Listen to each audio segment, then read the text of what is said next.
Hello everybody, happy Sunday, welcome to a Jaden Show. But today is a Jaden Show special because we're going back to chat to old friend of the Jaden Show, the amazing Stephen Fox, to talk about the new release, which is Risky Business for Thereza Bazar's Dollar. You're going to hear about it and you're going to see it at the end of the show as well. But you know what? Let's go and chat to Stephen.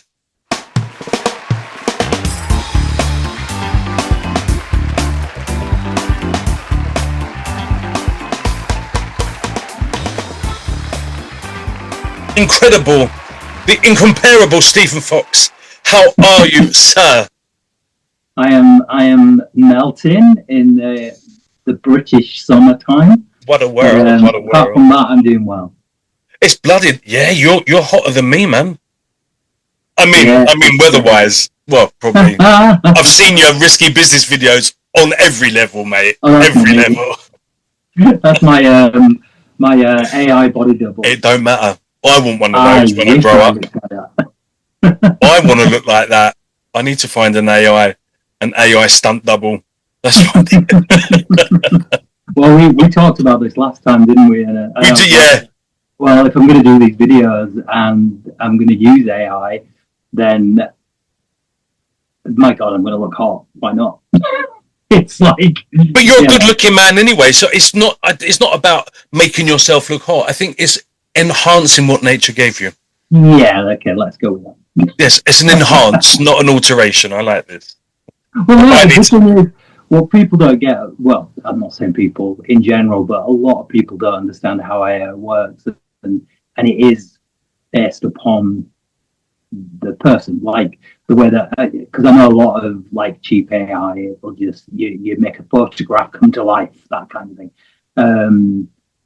That's not what I do. It's very expensive, and it's you basically create character sheets.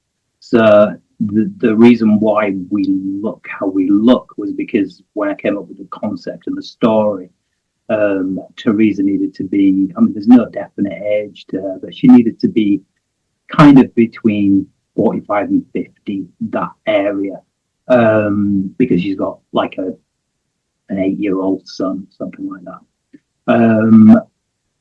And it just fitted better with the story, and in the sense of the story of the video. And obviously I'm younger than Thereza, so therefore by default I had to make myself younger as well. But the funny thing is, even though I use a very expensive AI tool to create all these videos, I still didn't want. So somebody mentioned it was a Bucks Fizz fan, actually, who I've become really good friends with, and she's not keen on the whole AI thing, but she gets it. She understands why I use it, because people say, "Oh, you're stealing other people's jobs," and blah blah blah, and it's like, I get it, but I'm not stealing anybody's job, because if I didn't use AI for that video, then it wouldn't be that, oh, right, okay, so we'll fly over to Hollywood and ask them to make it look like 1940s and have a cast of thousands in it. The video just isn't going to happen. It wouldn't happen. So nobody's earning money from it at all. I'm certainly not earning money from it. And so my point still stands. It's like, I get it in the whole Hollywood thing. Yeah, it is going to take some jobs. But anyway, what I was saying to my friend, the Bucks Fizz fan, I won't name her, she doesn't like that. But actually, no, she does. She doesn't like a photograph online. That's it. Like Monica. Hi, Monica. Hi, Monica. Shout out to Monica. She's lovely. But yeah, she's not keen on the AI thing. And I said the same thing. I said, well, we just won't have a video like that. So for me, it's about the story. It's about kind of, is it engaging? And it seems to be. People seems to have really understood it and warmed to it. It's a great video. I mean, it's Risky Business by Dollar, the group that you're part of, as well as doing your other fantastic projects. But yeah, no, it's amazing, mate. I loved it. I was hooked.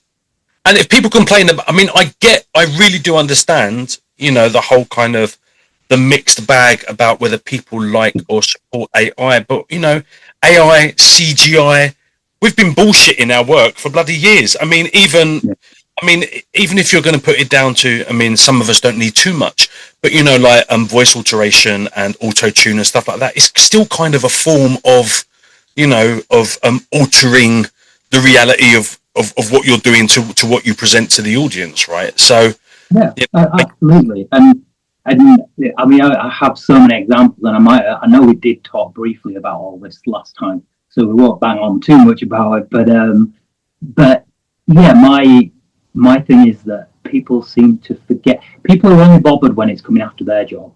yeah, yeah, You know what I mean? It's like when it's somebody else's job, nobody really cares. They pretend they do, but they don't. And so, what did anybody kick up a fuss when like with the music, when studios used to hire full-time orchestras, and then some of the synths came in and they could do the whole orchestra on a synth? Did anybody complain? Were the producers complaining? You know, were the bands complaining? Nah, they might have had the grumble about it and just been like, oh, it's not as we good only as have what. we But they have, would have still gone along with it because it made it cheaper and it made it better. No, sorry, no, it didn't make it better. It made it cheaper, and so therefore more people could have that orchestral sound.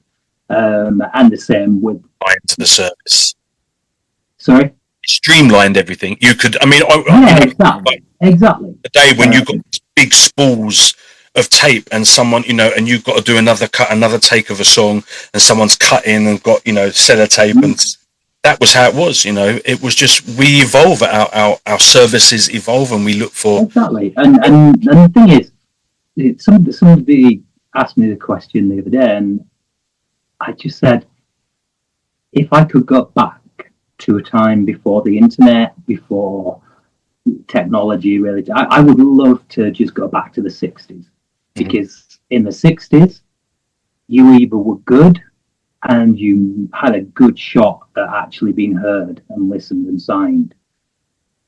If you weren't good, there was not a chance in hell that anybody was going to pay attention to you. You just couldn't have a career in Yeah, music, film, whatever. It was just a big, because the technology wasn't there to support somebody who wasn't good enough. That's hmm, basically what I'm trying to say. And now the technology is there to support people who are not good enough yeah, to actually have a career in this business, yeah, whether that be film or music. Um, and so, because the technology is there, you can choose not to use it. So I could say no, I'm not going to use AI.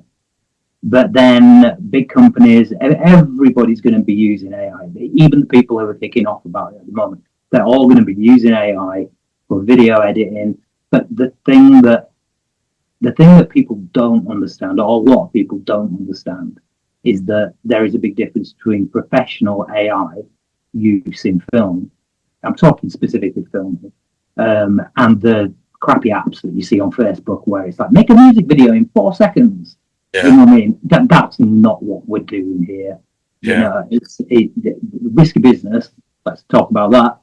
That took me 3 months Wow. to put the video together, and it was an interesting experience, because what I found was that after doing a feature film years ago, and that was all done on film, The Last Days of Our Garden, it was all recorded, like we had pre-production, Yeah, a shoot, and then post-production editing and all that.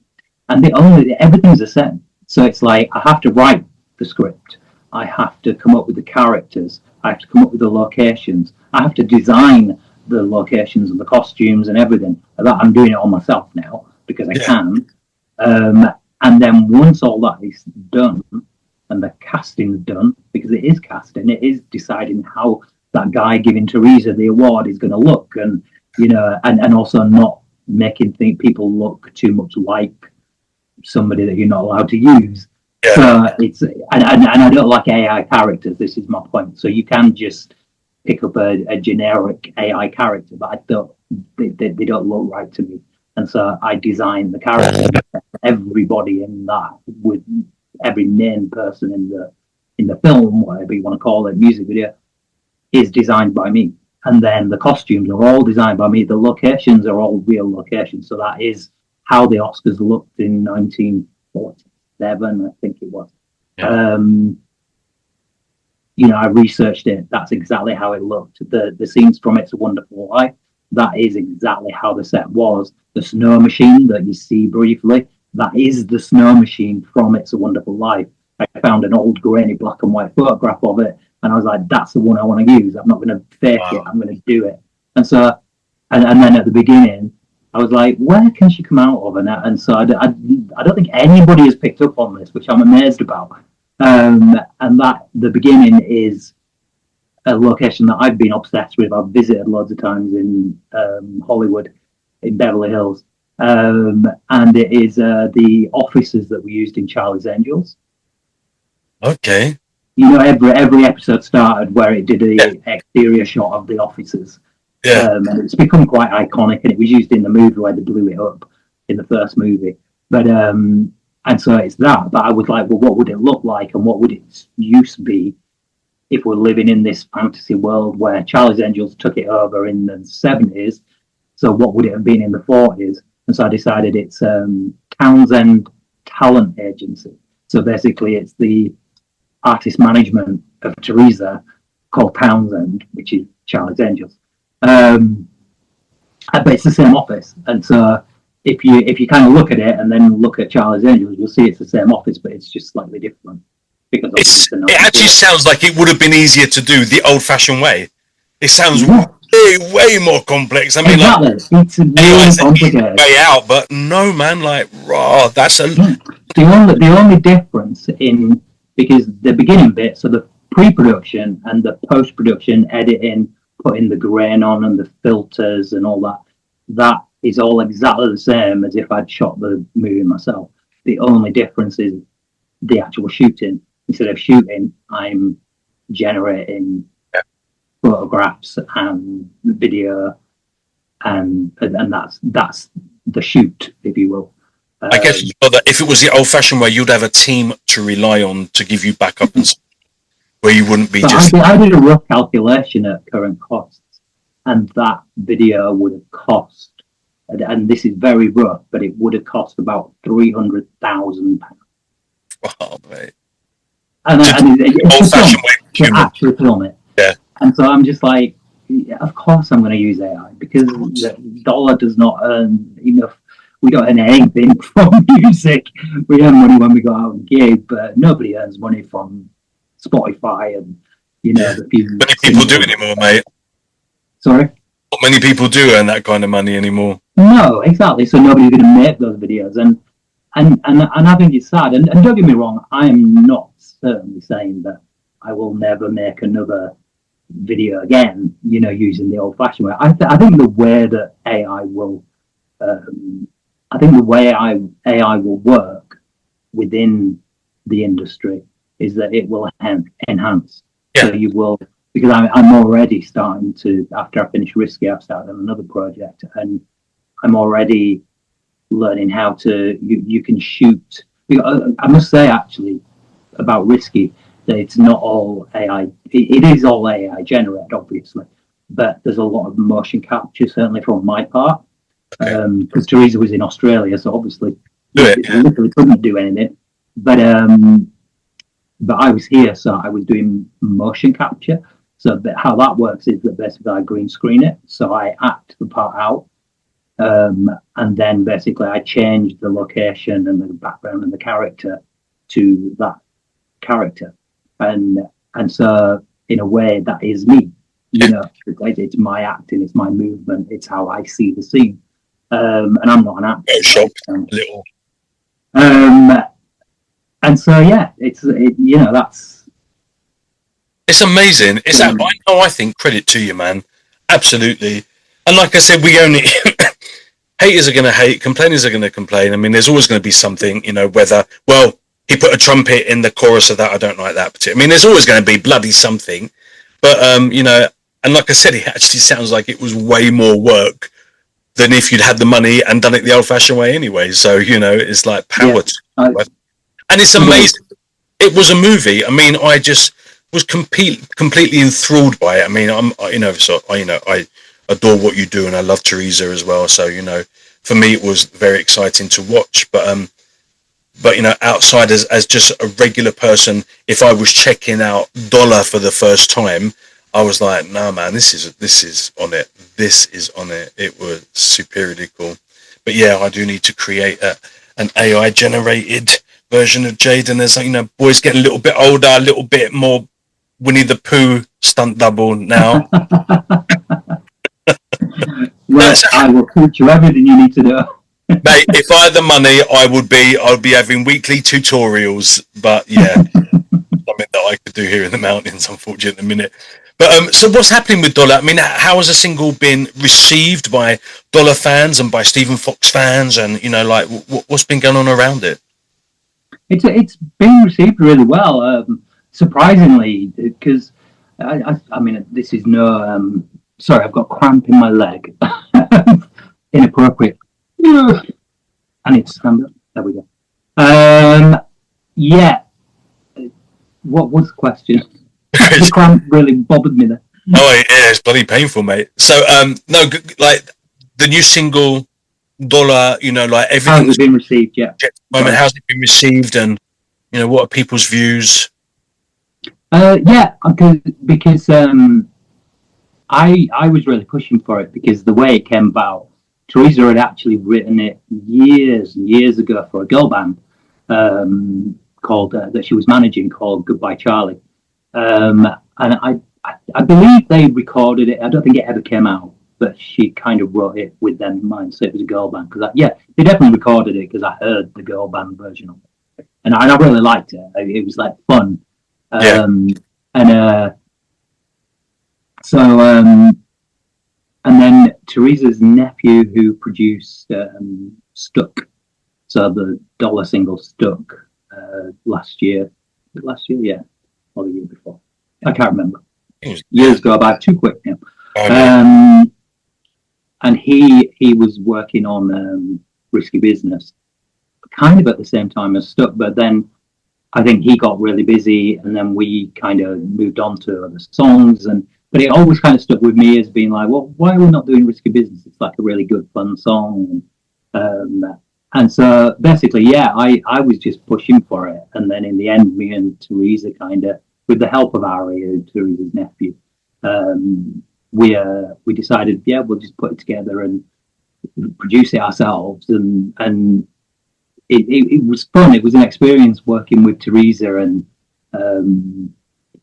I think it's good now because she knows how I work. I know how she works, and I've told her, as far as music production, I'm very old school in the sense of, you know, put me on an analog desk with a tape machine, and I know exactly what I'm doing. But with digital stuff, I know what I'm doing, but it takes me longer to get to where I need to get to.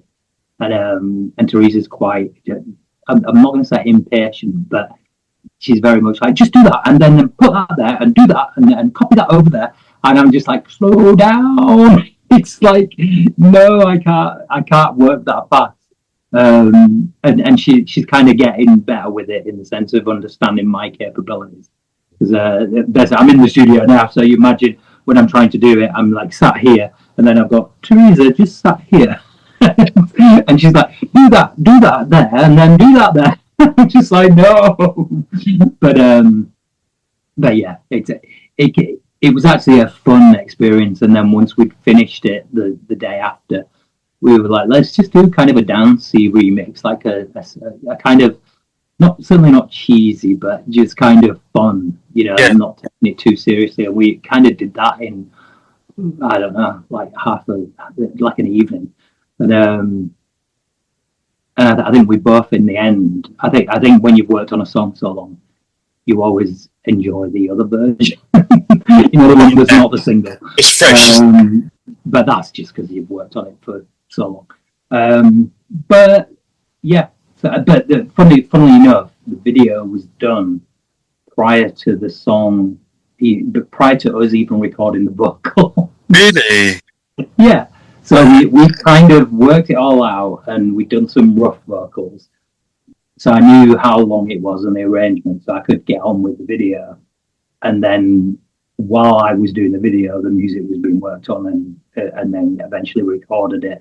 And then when she was over, we kind of put it together, mixed it all. But the video, by that point, the video was already finished. So it was like this really fast turnaround. It was like we got the video done, and then I connected it. I synced it, or I just replaced the audio on the video that was already finished with the new audio. And then I think it was 2 days later, it was out. And then Gary at Energize, he was like, "Oh, I'm doing a Rush thing on it," and then it came out as a DVD single, so it's out now as a DVD single, so you can actually buy the full. I think it's 8 minutes or something in the video, and so you can buy it as a DVD single, which I didn't even know existed. So there you go. No, I didn't. And so, in answer to your question, how's it been received? Which was about 20 minutes ago. I love all the bits. It surprised me because I kind of, whilst I enjoy the song and I think it's fun, it's not like deep or it's not going to change over his life. Do you know what I mean? Lyrically or anything. It was written for a girl band, and it's fun. But I kind of expected a bit of pushback, you know, to just like, oh, it's not really saying anything or not very serious or what. But everybody loves it. It's, I haven't seen anything negative about the video or the song, so that's pretty good. You know what, mate? In the world we live in now, fun is probably the best thing to be doing. Yeah, definitely.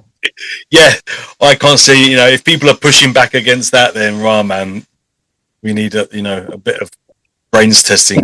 But it is funny working with Thereza because she's we're obviously recording songs for the album, and we're trying to pick songs that we want to record and finish, and we've got kind of half a song here, half a song there, and then we've got some, or certainly one that we wrote together, and then I submitted a song, and Thereza was like, "I love it, but it's not quite right, but I want to use it, but could you make it more dancey?" So then I was kind of like trying to come up with a dancey version, and then she was like, "No, more." So I did all that, and then she was like, "No, more like Cher."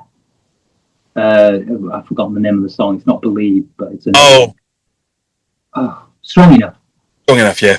I sung that last night, yeah. More like Strong Enough, and so I listened to Strong Enough because I couldn't really remember it, and I was like, okay, I can kind of see where she was coming from, because even though the song was a very dark, morbid kind of song, I was like, yeah, I get what she's saying, because so I was trying for ages to kind of come up with this vibe, and it wasn't really working. And then I realized, I was like, it's just disco. Like, that's all it is. Like, Strong Enough is just a disco beat. Yeah, pure disco. And I'm like, oh my God, I'm just overthinking this. It's just disco.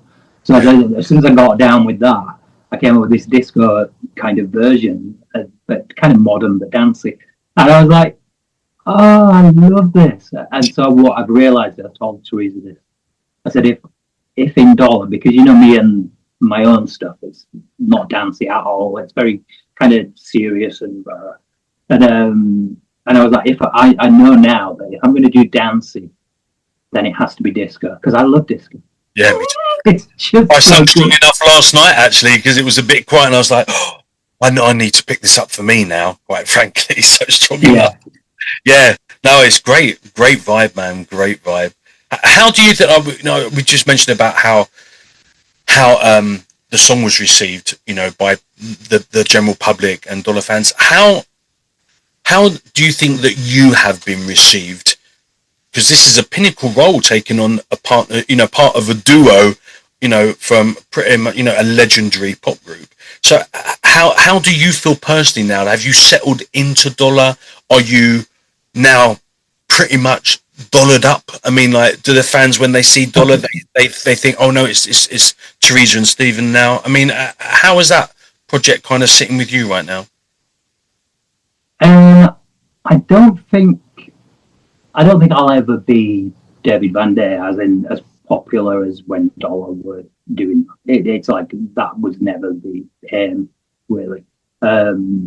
So it's not like I think when people think of Dollar, they think of me and not David Van Day, because that's never going to happen. But I think I'm certainly more comfortable with it now. It's coming out of the Bucks Fizz thing, which we've talked about before. I was weary to kind of put myself in that kind of vulnerable position with Dollar. And there have been some hairy moments where I'm like, is this right for me? but then I know I've said this to Thereza. I've realised that it kind of doesn't matter, because how I am now in life and where I'm at is that every day is a blessing. So if dollar ends tomorrow, that's absolutely fine. It doesn't matter to me. I don't want it to, because obviously I enjoy doing the gigs, I enjoy recording, I enjoy making the videos, but then I will move on to focusing more on my own stuff, because the difference in me now is that, and I suppose this is just age and accepting reality, is that it's never going to be like a massive money earner, number one. Never going to make me famous, number two. And so when you take those parameters away, then as long as it's fun, absolutely, as long as I'm enjoying it, absolutely, then it's fine. And I suppose as long as people are treating me with respect, and I think that's where I'm kind of, I've grown up a lot over the last few years, and I have kind of, I'm not perfect by any standards, but I have let people walk a bit over me, even within dollar. Just being pushed aside and just being like, oh, you're just a stand-in kind of thing or whatever. And I've just let that happen, and now I'm very much like, no, I'm either in it and I'm doing it, or I'm not in it. Yeah. There's no middle ground with me now, and I just kind of made that clear with everybody. How do the fans receive you? Are they like, I think fine. Majority, yes, absolutely fine. I haven't personally had any pushback. I've seen the odd comments saying, it's not dollar without David. I get it. I totally get it, because it's not dollar, it's Thereza Bazar's dollar, actually. So it's a different dollar. But I do understand it, and that's the funny thing. It's like, I don't judge people when they say things like that, because their perception of a dollar and the reason that they would want to be interested in them now is it's all nostalgic. And so when you've only got half of it, it's only half the nostalgia. You're not actually seeing. So I get it, I understand it, but I think for those people who, because there are people in dollar, there are people with the Fizz, for instance, who, they're like, no, Mike and Bobby are not in it, so I'm not interested. Yeah, and that's fine. I don't even judge those people. We do that with everything. The new Harry Potter is coming out. The thing that they have to realize is that it's never going to be that. Like, with Bugs Fizz, Mike might go back, but Bobby's never going to work with the other three again. It's never going to happen. And with David and Thereza's never going to work with David again. And I don't think David works with his wife doing shows and stuff. So that's never going to happen. But I would say 99% sure it's never going to happen. So there's very little point in kind of kicking off about it. You might as well just be like, well, this is what we've got, is it? But then they would say, well, it's better to leave it alone. And that's a valid point as well. You could say it's better to leave it alone. But then why, not from my point of view, because I wasn't in the original, but from Thereza's point of view, why should she leave it alone? Absolutely. Just because she's not working with the guy she worked with for, it was only on and off for 10 years in dollar.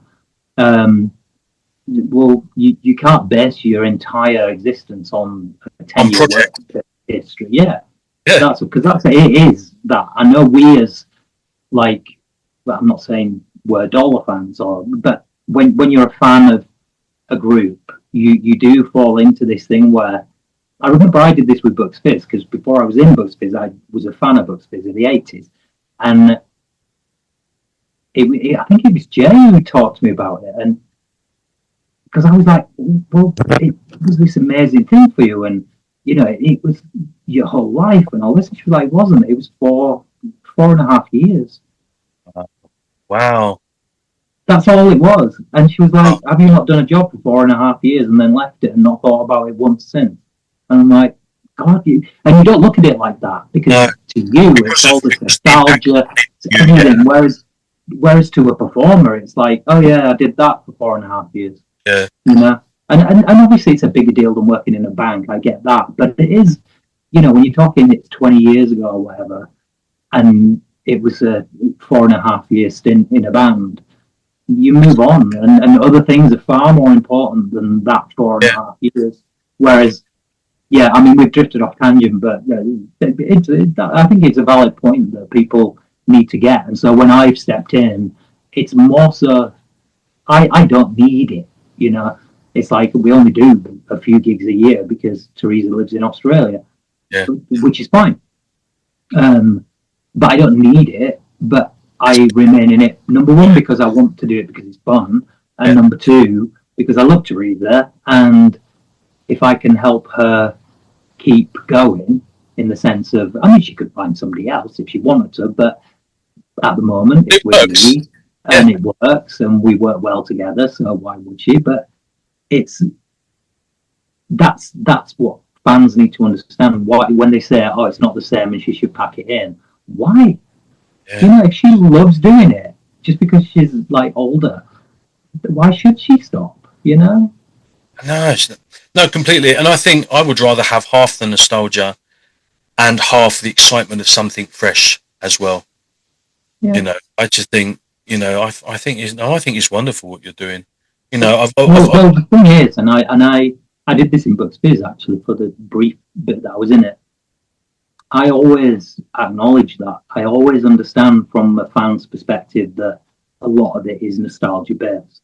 And so, number one, I will never say a bad word about David Van Dare because I've never met the man. Yeah. I've heard things about him on both camps. I've heard people say really nice stuff. I've heard people say horrible stuff. Yeah. It doesn't matter to me. I've never met him. I've said numerous times that I thought he had a lovely voice. His voice is very different to me. And I struggle. I can do parts of Dollar and I can make it more, I suppose, dynamic than he could because I've got a bigger voice. But then there's certain songs, Handheld in Black and White, the original Dollar version, and even Mirror Mirror to a point, the softer bits. His voice was perfect for that, and mine isn't. I get away with it live, but it's really hard for me to sing in that range. It's that kind of where your voice is not quite falsetto, but it's kind of a midi range.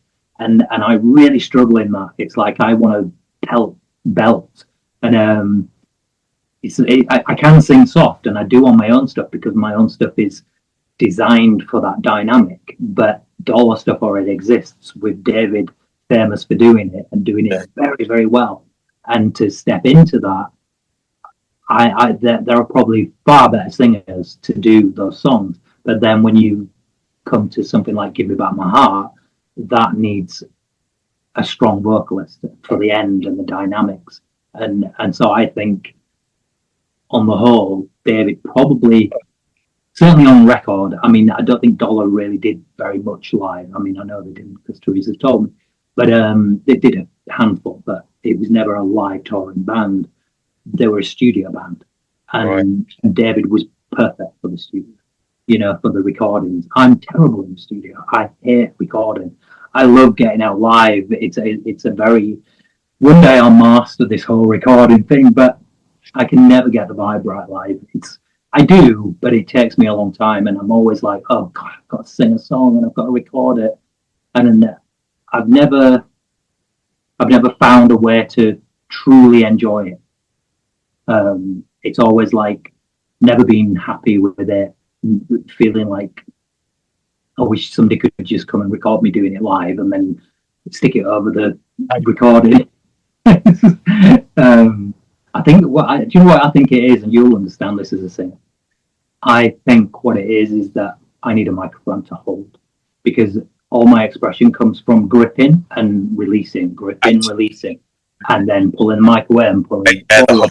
Absolutely. And it's all to do with that. And when I have a pop shield there and just like this, and it's it's alien to me, and always has been. I don't enjoy it.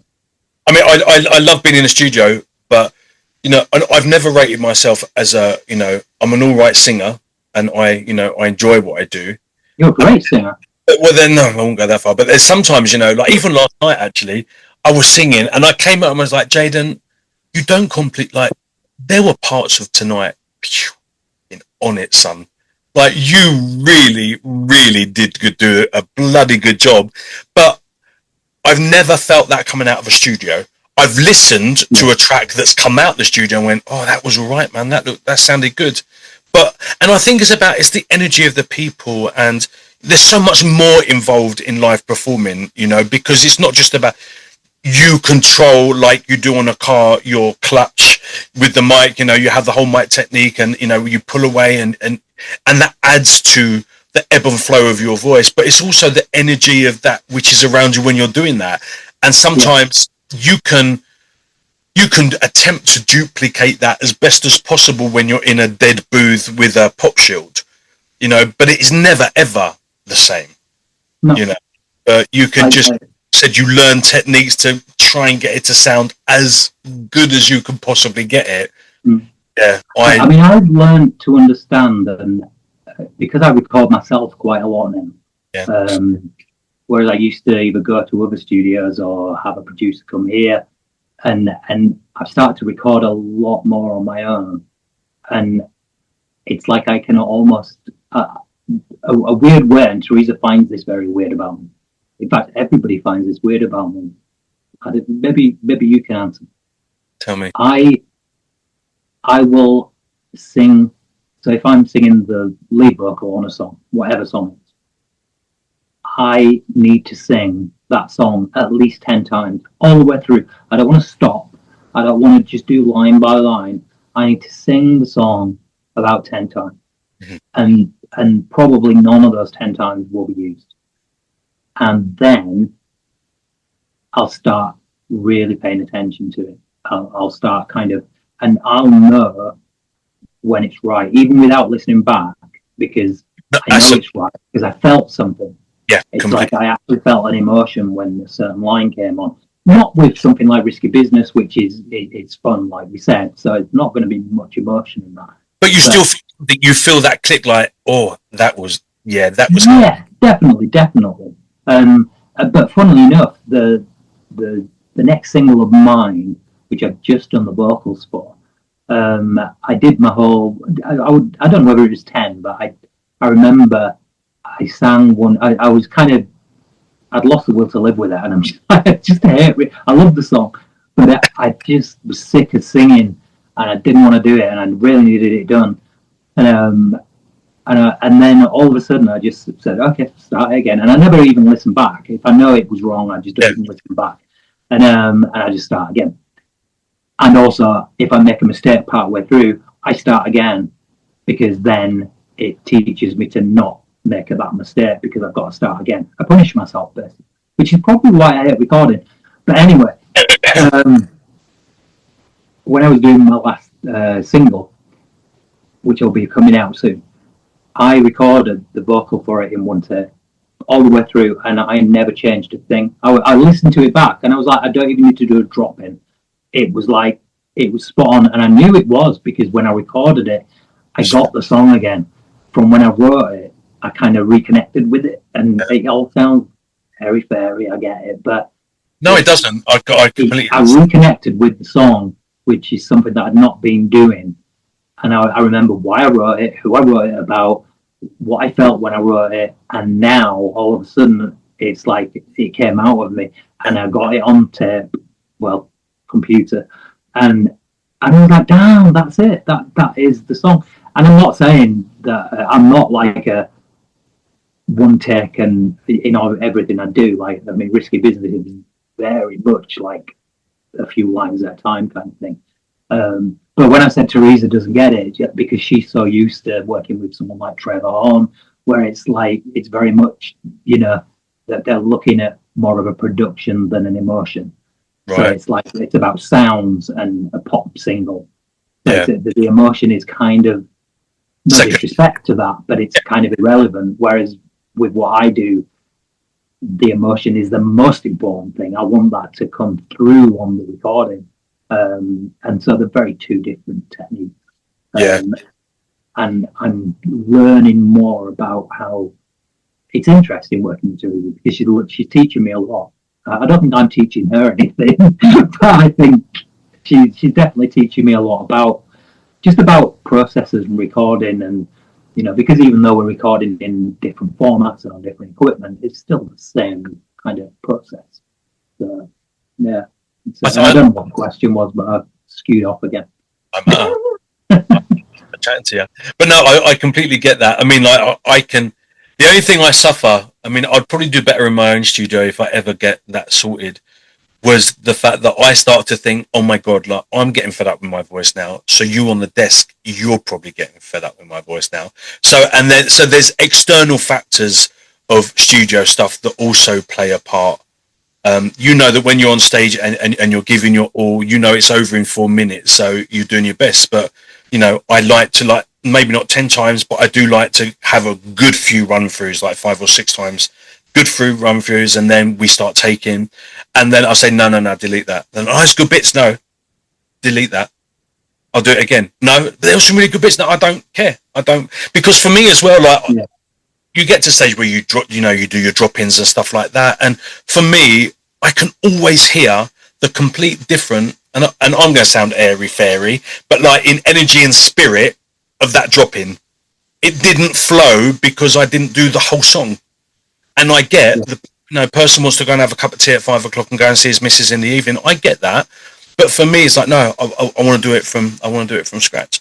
I have done some one takes, in my 34 years of career, but I would rather do 5 takes and then just put the things that flow really wonderfully and put all the nice bits together. Yeah, I mean that is something that I find Thereza does. Like it's just comping, isn't it? So it's like taking the best bits of each bit. Yeah. Whereas I don't know. I mean, even that for my stuff. I mean, don't get me wrong. I do that because it is quite rare to be able to sing a song from beginning to end and not do a drop in. Very rare. But yeah, it's. You are right. See, the drop-ins never sound for me. They never sound, and maybe I'm a little bit autistic, and I just I listen to energies as well as notes. But for me, like if you're singing a song and then there's that one line that you just couldn't get quite right, but you did get it right on another take, and they drop that line in. For me, it almost kind of feels as if it kind of does like that. Yeah, like, it's a drop in. Like it never. I know. I mean, people don't know. I was going to say everybody else won't know, and that's kind of what I'll tell you. What one of the funny things, it was handheld in black and white, the Matt Pop version that we did for Energize, and I they needed it really quick because they wanted to get it out in 2023 when we were touring, and I was holding it up. Thereza had done her vocals in Australia, sent them over to Matt Pop. But I was ill, and I was like, I need another week because it was all here.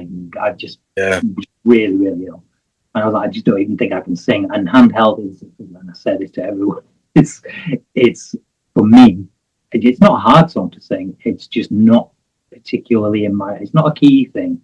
It's a range. It's just like it's what I was talking about earlier, where it's kind of in your voice. You can't sing it from power and guts. It's like it's all here. And I don't do that. And there's no other way to do it. So, but your voice has to be top notch to be able to do it. Whereas I can get away with as long as I haven't lost the top end of my voice, I can sing big power notes, even if I'm ill. But with that song particularly, my voice needed to be top notch. Anyway, by the time I get to record it, it wasn't top notch, but I just about thought I got away with it. And so I sent it to Matt Pop, and I remember giving him like this big email going, I'm really sorry, and I know it's terrible, and I know you just needed it, and so if you can make it work, that's great, but if not, just give me a few days, and I think I'll be able to do it better. But here you are. And then I think it's probably like 3 days after I sent the vocals, the single was kind of out. It's never sound. And I was like, oh my God, I mean, I knew it was me, but I'm like, what has he done? I mean, he's so amazing. Sweet. Because I was like, I don't even know what he's done because I know what I sent him and the tricks he pulled on that. That's why you do. It sounded great. Absolutely great. Yeah. No, bloody amazing. But it is about perception. You know, we're our biggest enemies sometimes when it comes to stuff. And I'll be, oh my God, I just absolutely ruined that song. They went, no, that's the nicest you've ever sounded. I'm like, really? What am I doing wrong, mate? So yeah, I get it. I completely get it. So what are the future? I mean, like, Risky Business is now released. It's doing its thing. It's available on Energize Records. What's the follow-up? What's the plan for the future now with regards to the Dollar project? So Thereza's over in September, and by September, so we've got about 6 weeks, I think, something like that. We know what the next single is going to be, which we're hoping will come out in around October. Mm-hmm. And so we're kind of, I'm starting next week on that. And then I think Thereza is either recording her vocals in Australia or she's going to do it when she comes over straight away in September. I can't remember what the deal was. But then obviously we've got probably about 6 or 7 more songs to record. We know what's going on the album. We just got to record vocals, mix things, and yeah. And then we've got a few gigs. I think we've got a few in. I don't even know where the gigs are or what they are. I should really know this when I'm doing an interview.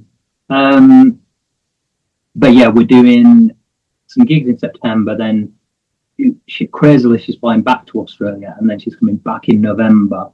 And we've got some more gigs in November, and then she'll fly back, and then that'll be it for the year.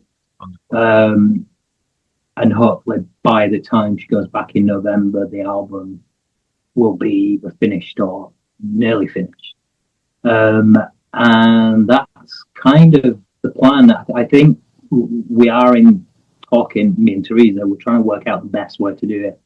But we kind of want to do a gig, because the gigs we do are very 80s oriented. So it's like your Let's Rocks and your Butlins 80s weekend and stuff. And then we've got another one as well, but it's the same principle. And so, you know, they don't want to hear new stuff. So we won't be playing Risky Business or anything at these gigs. But we really want to do something more low-key for Dollar fans, like not up close and personal fans. Yeah. So actually playing the new stuff, playing like all the singles that we've had out so far. And then probably previewing some of the new album. And so we're kind of thinking in September when she comes over, we might do something like that, but we don't know yet. Amazing. That sounds exciting. And then the album dropping next year, early next year, I'm guessing. It's either going to be very late this year in time for Christmas or very early next year, probably February, March. Lovely. One or the other. So, yeah, that's that. Might get out this autumn back to Blighty, so I'm going to be checking out where you guys are. Hopefully, I'm now going to plan to come September or November. Probably November. Oh, right. Okay, that'd be awesome. Find out where you are and come and stalk you for a bit. Get to meet you. That would be awesome. Yeah, without this in front. Yeah, it'll be great. Definitely have a cup of tea and a packet of biscuits. It'll be lovely. So we're well, just accept that this is AI, and the guy in Risky Business, that's the real me.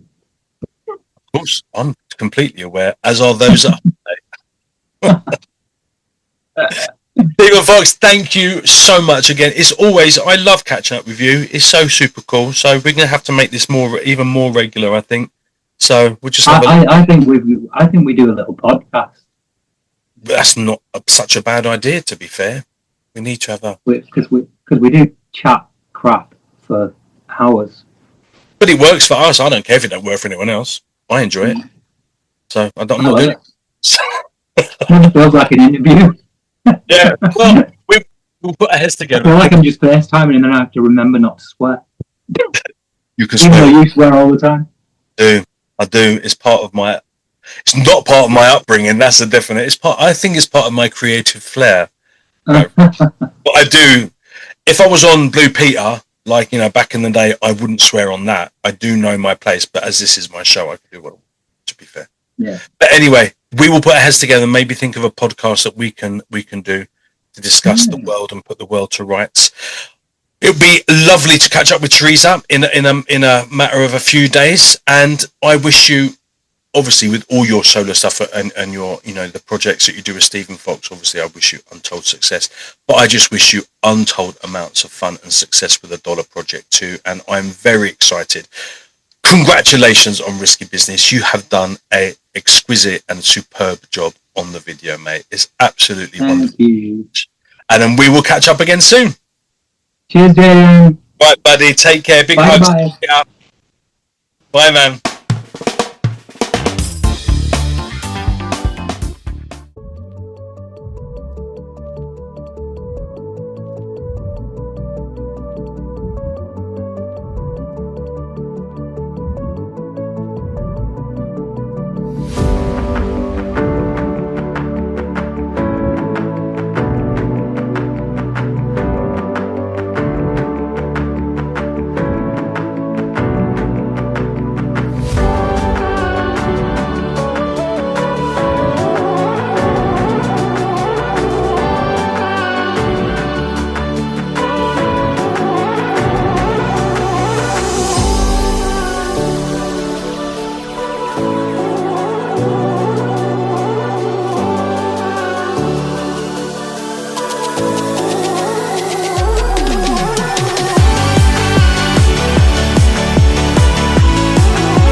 Always really good to catch up with him and find out what he's doing and what's going on for him. Wishing him the best of luck. Go and follow him on his personal social media, but definitely go and like, share, and follow everything with regards to Thereza Bazar's Dollar, because we're going to be chatting to her very soon as well. So I will see you next week on the Jaden Show. But in the meantime, I will leave you with Risky Business by Thereza Bazar.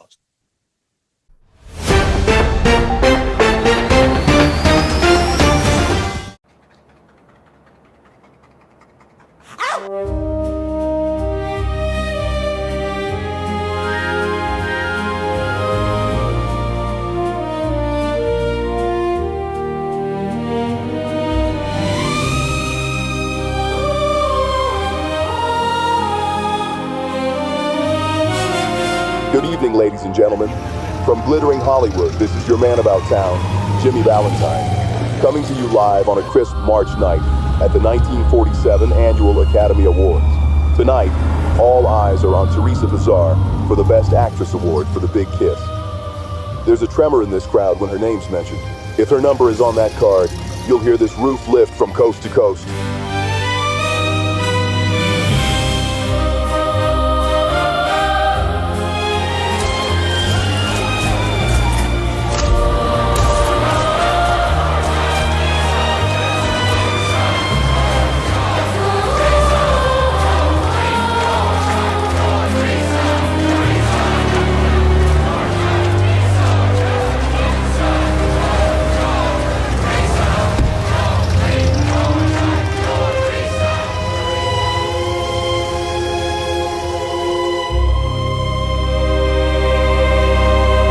The 1947 Academy Award for Best Actress is Thereza Bazar for the big kiss.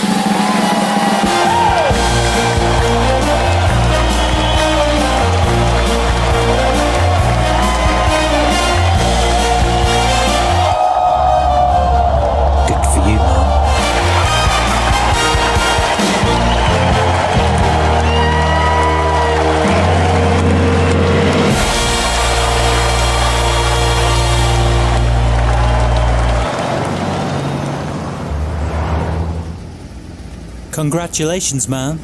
You must be elated. You would think, wouldn't you? Well, you must be exhausted. I'll have you home in 20 minutes. You know, Stephen, the last place I want to be right now is home. Take me somewhere where people are alive, where people wouldn't know or care who I am. Just somewhere I can breathe again. Okay, Mom, I know just the place.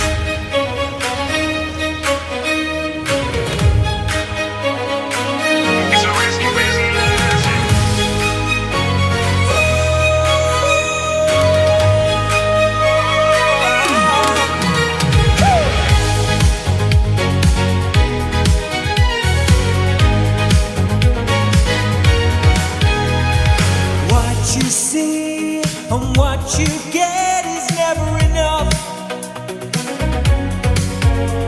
Designer jeans, high heel Chanel, you've had it rough. There's a party going on. It's a risky business. Danger's on for some. It's our business. Oh my God, it's her! If you gotta be looking for something, pick up the beat, move up the beat. I can see you're looking for something. You got the vibe, just hit the spot. Cause you gotta be looking for something. You got the groove, keep up the move. Hey girl, looking for something. You got the vibe, you got the life. Oh, it's a risky business. It's dangerous. There's something going on tonight. Never stop. The rules are seen. It doesn't mean that this is right. Doesn't mean it's right. And the DJ hits the rave. It's a risky business. Your victim you could save. We'll be the witness. If you gotta be looking for something, pick up the beat, move up the beat. I can see you're looking for something. You got the vibe, just hit the spot. Cause you gotta be looking for something. You got the groove, keep up the That's move. a wrap Hey for girl, dinner. looking Good for work, something. everyone. You got the vibe, you got the life. You know it, you know it. It's a risky business. You know it, you know it, you know it. Hey, almost done. Come have some iced tea. Yeah, just about. It's a risky business. You know it, you know it, you know it. That's outrageous. How dare they call me unknown and drunk?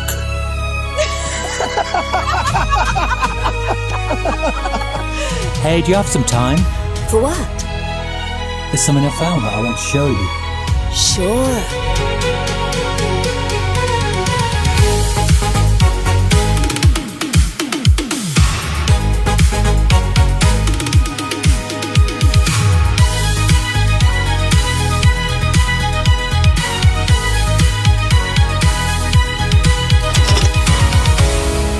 Seeing doesn't seem enough. Choices to make that's just too tough. Knowing you're on my resolution, I can fight. Merry Christmas, movie house. Merry Christmas, your old building alone.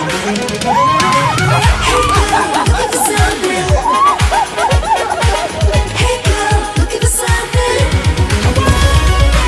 Hey girl, looking for something. Hey girl, looking for something. If you gotta be looking for something, pick up the beat, move up the beat. I see you're looking for something. You got the vibe, just hit the spot. Hey girl, looking for something. Stephen, my friend, how wonderful to see you. GJ, it's been too long. You know it, you know it, you know it. You know it, you know it, you know it. It's so risky. You know it, you know it, you know it. It's so risky. You know that you know it, you know it.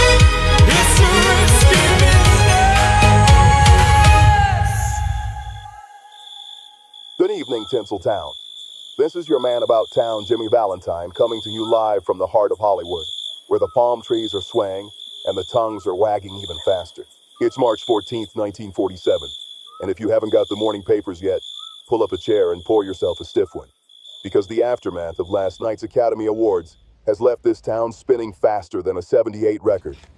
The spotlight was supposed to stay on the golden glow of the Shrine Auditorium. We all saw it, the incomparable Thereza Bazar, looking like a dream in midnight silk, clutching that gold statuette for The Big Kiss. There wasn't a dry eye in the house when she dedicated that Best Actress win to her late husband, our own fallen hero, James Blondell. We all remember Jimmy. Mother. Hello, darling. What are you doing awake so late? I can't sleep. Can I sleep in your room tonight? Well, that would be perfect. Now come over here and give me a big cuddle. I need it.